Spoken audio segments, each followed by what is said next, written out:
nenhuma novidade na taxa em si, que a gente, né, o mercado já esperava isso, mas esperava aí uma certa sinalização, né, veio aí um pouquinho duro demais de repente. Aí queria saber de você aí qual foi a sua percepção e se o mercado se frustrou um pouco com esse comunicado, né, na verdade.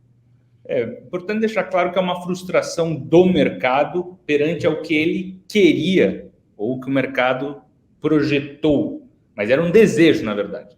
Porque, pragmaticamente, se olharmos relativamente ao que ele tinha comunicado na última reunião, o tom foi flexibilizado, ponto.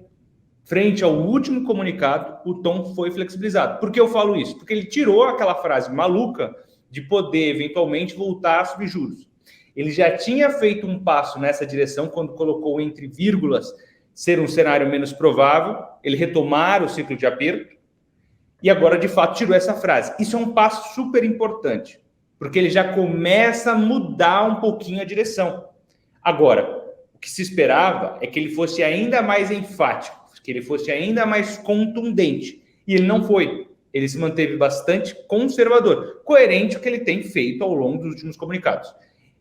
Veja, aí se divide um pouco no mercado, né? Tem quem fale que a comunicação desse Banco Central, pelo fato de ser sempre muito coerente, acaba sendo muito boa, colocando ele entre os 10 melhores bancos centrais de comunicação, o que não quer dizer muita coisa, porque todos os bancos centrais erraram nos últimos 24 meses, então a régua está baixa, mas ainda assim é entre os 10 melhores, e tem do outro lado as pessoas que criticam severamente por conta da trajetória até aqui, ter jogado a Selic lá embaixo, por tempo demais, o forward guidance, depois ter subido com a velocidade que subiu e ter subido até este patamar. Então, você tem os dois lados do espectro. Agora, independentemente disso, a gente tem que assumir uma coisa. Ele é coerente com o tom conservador que ele tem apresentado. E ele não vai arredar o pé. Deu importância agora, ainda mais do que já tinha antes, para a reunião da semana que vem do Conselho Monetário Nacional. Ele está se alavancando, é um leverage que ele está colocando, falando duro, falando robusto com o governo, para que não haja flexibilização da meta de inflação. Não vemos como provável uma mudança de meta de inflação, mas ele quer deixar isso bastante claro, que ele não é a favor disso. Provavelmente a gente vai ter uma mudança no horizonte de atuação na reunião da semana que vem do Conselho Monetário Nacional. Tem 3 integrantes, 2 do governo e 1 do Banco Central. Fernando Haddad, Simone Tebet e Roberto Campos Neto. Ele está em minoria. Então, provavelmente vai ter uma mudança, o horizonte. Talvez ainda uma dilatação das bandas, já seria marginalmente ruim, mas melhor do que mudar a meta. E ele estava se alavancando para essa reunião. Também podemos ler dessa maneira. Terceira leitura. Ele se mostrou evidentemente data dependent. Dependente de dados. Isso está explícito. Ele escreveu essa palavra, que está dependendo de dados, no comunicado. E, ao mesmo tempo, já mudou um pouquinho a expectativa de inflação para 23 e 24 também, na tomada de decisão. O que a gente pode conceber, portanto? Temos até a próxima reunião IPCA 15 de junho, IPCA de junho, tem o IPCA 15 de julho, sem falar os demais índices de inflação. Tem muito dado até lá para a gente estabelecer um argumento forte para a redução em agosto. Por isso, eu não mudei meu cenário base de início de ciclo de corte em agosto. Não mudei. Agora, como ele veio mais duro, aumentou a chance desse início de ciclo de corte começar em setembro e tirou dos radar, pelo menos por enquanto, aquela chance de ser 50 pontos logo de cara.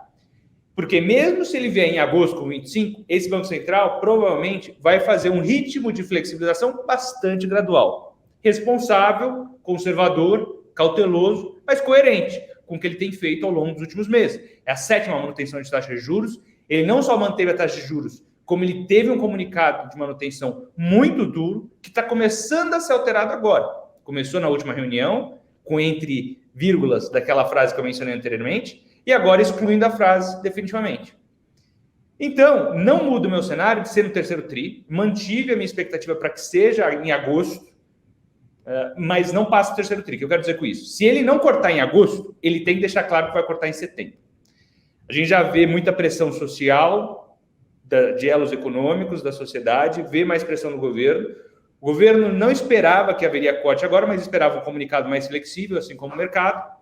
Então é natural que haja um sentimento de aversão a risco, porque o movimento sobre a curva, e a gente observou sobre ativos de risco locais só o movimento sobre a curva, o movimento sobre a curva foi muito agressivo nos últimos pregões. Então, consequentemente, agora a gente tem um choque inverso, tanto que a gente vê juro curto subindo e juro longo caindo. Por quê? Porque a quarta ponta que a gente pode absorver desse comunicado, estou falando, né, 1, 2, 3, a quarta, é justamente o fato de que ele está falando grosso agora para poder flexibilizar depois. Ele veio hawkish agora, relativamente ao que a gente esperava, para poder vir mais dovish depois. E, consequentemente, abrindo espaço para que o histórico do BC se mostre verdadeiro. Historicamente, o BC é subestimado no ciclo de flexibilização em 150 pontos. Ou seja, o mercado que já espera que ele flexibilize, normalmente subestima o quanto ele flexibiliza em ciclos de afrouxamento. Então, ele falou grosso agora para falar fino depois e convergir mais as expectativas de inflação. É uma ponderação importante. A gente está observando que a inflação, por mais que ela esteja controlando-se, né, desacelerando, ela vai reacelerar no segundo semestre, mas é uma questão de efeito base, ele já colocou isso no próprio comunicado, mas qualitativamente ela também tem melhorado, mas ainda chama atenção, serviços estão muito altos, o núcleo está muito alto, ele precisa que esses elementos qualitativos no interior do índice convirjam para a meta. Então, assim, francamente, o pessoal gosta de criticar muito, mas ele foi coerente, critique ou não critique ele, né? A economia real vai sofrer, inevitavelmente. Então, minha função aqui não é julgar se foi certo ou errado. A minha função é analisar o que o mercado esperava, o que eu esperava, o que ele fez e quais são os desdobramentos disso. E agora, na minha concepção, tem esse choque de curto prazo, não tem vetor muito positivo agora no curto prazo. O arcabouço, que você mencionou anteriormente, foi flexibilizado marginalmente no Senado, volta para a Câmara, vai ser uma aprovação célere, nada demais. Precisamos retirar aí 150 bi ainda para fechar essas metas que foram contratadas. Não sei de onde o governo vai retirar isso, precisa discutir reforma tributária, precisa de pacote fiscal, etc. E no fronte internacional, as coisas não são muito animadoras. Então, no curto prazo, vai ter essa pressão mesmo. Agora, estruturalmente, a janela de ciclo de flexibilização foi mantida. Terceiro tri, agosto ou setembro, minha concepção, agosto, mais gradual, 25 pontos, 25. O mercado ainda entende que vai flexibilizar no segundo semestre, tem mais 4 reuniões para ele fazer isso. Então, assim, médio e longo prazo, eu mantenho minha posição construtiva com ativos brasileiros, ainda que tenha esse choque no curto prazo. Perfeito. Então, para a Bolsa seria realmente, como você já mencionou, seria esse efeito de curto prazo mesmo, né? Hoje, enfim, dá esse ajuste aí nos ativos de risco, porque também aí acaba tudo vindo meio que junto, né? Small caps acaba caindo também. E aí eu queria já puxar aqui, você já comentou desse impacto no curto prazo, e aí já puxando, que eu já comentei aqui, que as varejistas estão caindo, né? Então, é justamente por essa decisão, elas devem sofrer mais aí também no curto prazo? Sim, totalmente. Elas foram muito sensibilizadas, elas estão alavancadas, né? Então, quem tem muita dívida é mais sensível a juros. Elas foram muito beneficiadas nesse último ajuste, nos últimos 2 meses, mais até, desde o final de março, em que a gente começou a jogar a curva para baixo de maneira violenta e, claro, subiram mais que qualquer outra coisa e agora, claro, elas vão sofrer mais. Como a gente vê que o Small Caps, que foi muito beneficiado por esse último ciclo recente, né, desde o final de março, como eu falei, agora sofre mais do que o Bovespa. E o Bovespa está sendo segurado, por incrível que pareça, por Vale, que não cai tanto hoje. Mas não é um contexto bom para commodities hoje também, ou seja, não tem por onde a gente sair. É um dia ruim mesmo, não tem por onde a gente fugir mesmo. Então a gente tinha conseguido até se desvencilhar da realidade internacional de commodities, etc., nos últimos 3 meses, por conta dessa realidade local, de ativos baratos, queda da taxa de juros, um cenário mais construtivo, melhora de rating, etc., melhora de perspectiva para rating e tal, por conta nossa. E agora a gente está sofrendo por nossa conta também. O que não muda o contexto mais estrutural. É um choque de curto prazo que, na minha concepção, não vai se manter. A gente ainda tem perspectivas positivas para ativos de risco.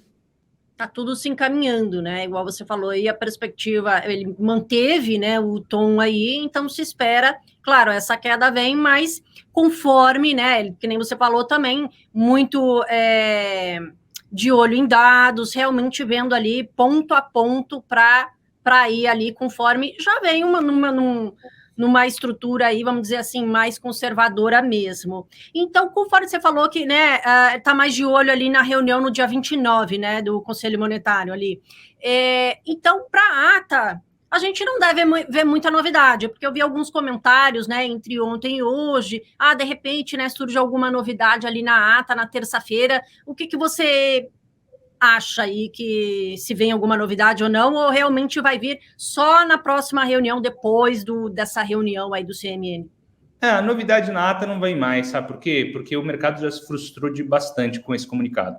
Viria se tivesse um tom flexível no comunicado e mais duro na ata. Mas como agora a gente já está precificando um tom mais duro, talvez até na ata venha um tom mais flexível, porque agora o pessoal está overreacting sempre, né? O mercado sempre reage mais do que proporcionalmente, exacerba por conta do sentimento dos investidores, um efeito manada e etc., que a gente já conversou, né? Está em fundamento, heurística dos investidores, etc. Agora, para a ata em si, eu não vejo tanto impacto. Claro, é importante, a gente vai dar uma olhada, como a gente sempre faz, mas não é mais vetor. O Conselho Monetário, para mim, é muito mais vetor, discussões de reforma tributária são muito mais vetor, e formação de expectativa, consequentemente, associadas aos dados que teremos para a próxima reunião, são vetores. Tudo isso é vetor. Mas, assim, a ata mesmo foi esvaziada. Essa reação de hoje esvazia a ata.